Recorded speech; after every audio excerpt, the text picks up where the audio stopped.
Well, I think we all know why they didn't want to show us anything earlier.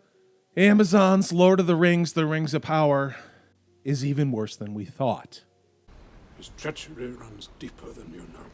Way back when I started making Wheel of Time Season 1 episode reviews, I kept raising the issue then. Wheel of Time was a trial balloon for what they were going to do to Amazon's Lord of the Rings. Well, here we are. I woke up this morning and Vanity Fair gives us images that, quite frankly, I could not have imagined them doing what they did.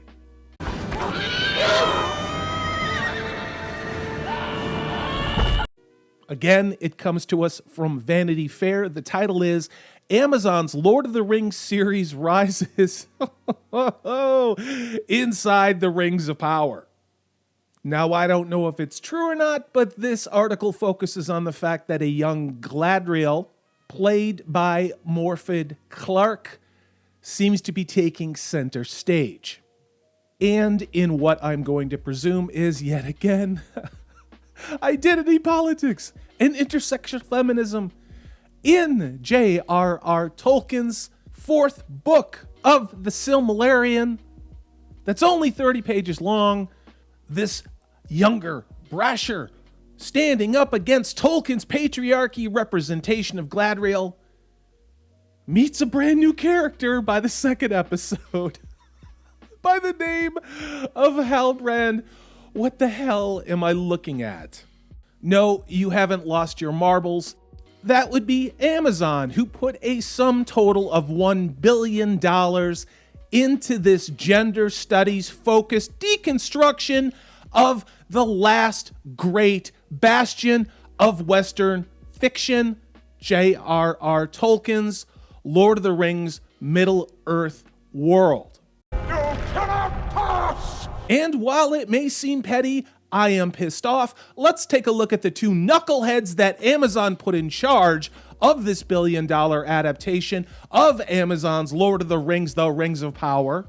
That would be J.D. Payne and Patrick McKay, again, whose real only one notable accomplishment was an uncredited writer role for a bad Star Trek movie from the J.J. Abrams universe.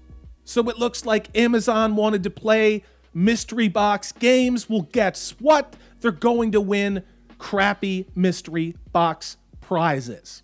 And this, I believe, is yet another consequence of the lemming-like mental state of Hollywood executives. These are still things that go back to everyone being in love with J.J. Abrams and anyone around J.J. Abrams. Tell me, friend, when did Saruman the Wise abandon reason for madness? But I digress. So I'm not going to waste a lot of time editorializing, but I am going to show you some of these pictures. Look, we have strong women in charge. There's Gladriel, the leader of the Northern armies. Boy, doesn't this look like Tolkien? This doesn't look cheap and stupid at all, does it? Have you run out of those nice shiny daggers? For those of you who watched Wheel of Time, boy, this sure doesn't look eerily like the production quality we got in that show, does it? Oh, but don't worry. Amazon doesn't want you Tolkien purists, all you ists and phobes, to worry that it's going to have Game of Thrones-like sex and violence in it. I mean, it is, but they're telling us it's not going to be dialed up to 11 like we saw on HBO. Middle-earth stands upon the brink of destruction. None can escape it. You will unite or you will fall. Speaking of creative liberties and just making crap up, Amazon also wanted to add a new character by the name of Arondir. And that will be played by Ismael Cruz Cordova. This Arondir character is in a forbidden relationship with Bronwyn, a human village healer. God, a human village healer played by Nazanin Bandiali, just, I'm just, whatever. And very true to what Amazon did to Robert Jordan's Wheel of Time series. They are cutting corners and just making stuff up because it's easy. What do I mean by that? This is a cut and paste, only in reverse, of what we saw between Aragorn and Frodo. She's an elf. Of course, that was played by Viggo Mortensen and Liv Tyler in the Peter Jackson movies. Now, the article seems to go out of its way to tell us that there's not going to be hobbits in the Second Age. No, they're just going to be diverse proto-hobbits. Always proud to cater to the little folk, Mr. Which those of us who have read, or should I say plotted through the dense history and genealogy that is the Silmarillion, and yes, everybody makes fun of the way I say it, I'm working on it. The Silmarillion, there's the fourth book of that, which is only 30 pages long, that details what happens in the Second Age. You see all these characters they're adding? They can do whatever they want, as long as they go from point A in Tolkien's story to point B. Well, it looks like they're going to be taking a whole hell of a lot of idiotic, third-rate detours, and God help us, how much identity politics, intersectional feminism, current year politics, and God help us, legacy political statements and ideology from before the election of 2020 have been jammed into this monstrosity, this mutilation of J.R.R. Tolkien's vision and works.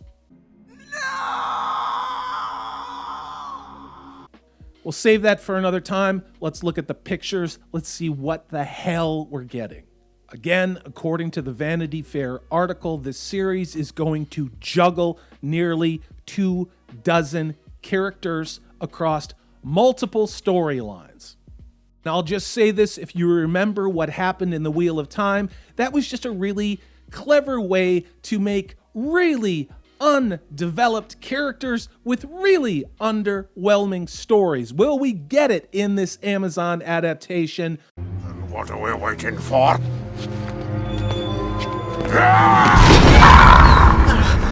And what's fascinating is that showrunner Patrick McKay says, and I quote, "Can we come up with the novel Tolkien never wrote and do it as the mega event series that could only happen now?" Be silent. Keep your forked tongue behind your teeth. What do you think?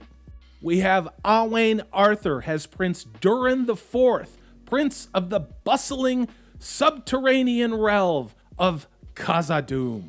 And this one I find really interesting, especially based upon what Tolkien wrote about female dwarves, about what Gimli said about them in the Peter Jackson movies. It's true you don't see many dwarf women. And in fact, they are so alike in voice and appearance that they're often mistaken for dwarf men. Well, here we have actress Sophia Namveti. She's playing a dwarven princess named Dissa. And of course, she is standing in front of Khazad-dûm's entrance. Member berries, which to me, as we have seen through so many productions, means one thing. It's a bait and switch. It's a checkbox. Then they do whatever the hell they want with the story. And again, it goes back to those same things, which seem to be identity politics, intersectional feminism. Why doesn't that surprise me? Robert Aramayo has Elrond, looks like that Charlie Styles guy, that boy band dude that wears dresses all the time. That's all I can think. This evil cannot be concealed by the power of the elves. And let's hear it from the showrunner's own mouths. Again, we are talking about Payne and McKay.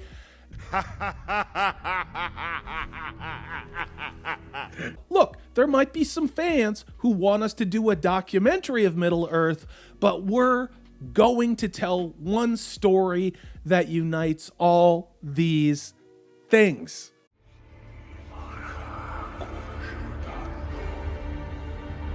You have two showrunners whose claim to fame are being in the same room with J.J. Abrams, and for getting uncredited writer roles on a crappy Star Trek movie, telling all of us who have loved Tolkien's works and loved what Peter Jackson did with his movies because they were telling Tolkien's story, not Peter Jackson's story, telling the rest of us that we better like what we're getting. And if we don't like it, insert woke derogatory term. I am a servant of the secret fire, wielder of the flame of Arnor. The dark fire will not avail you. Am I surprised by it? No, I'm not. What do you think? Tell me in the comments below. What do you think about the casting? What do you think about them making up characters? What do you think about them recycling and gender swapping little mini stories from the original Lord of the Rings? What do you think about the showrunner's statements? It's all wrong. By rights, we shouldn't even be here. That they're just gonna make stuff up that's a matter of convenience that will appeal to a bunch of people who don't care about Tolkien, just like pretty flashing lights on the screen. Is this going to be identity theft like we saw with other fantasy properties? Meaning that the characters have names that were in a book, but they don't look, sound, or act at all like what it is they know they should be.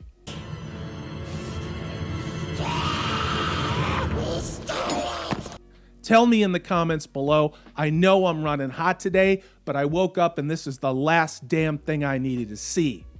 As ever, a huge thank you to my channel member, Wolf Brothers and Sisters, Hail. Please hit that thumbs up button. I would really appreciate it. And as we said in a live stream last week, All we have to decide is what to do with the time that is given to us. don't lose heart. If this show bothers you, start a channel. If this show bothers you, say so on social media. If this show bothers you, buy the source material, read the real stories by the original authors. Don't let these cultural vandals, these untalented, ideological focused hacks destroy what it is that you love. I'm going to get more coffee. You have a great day.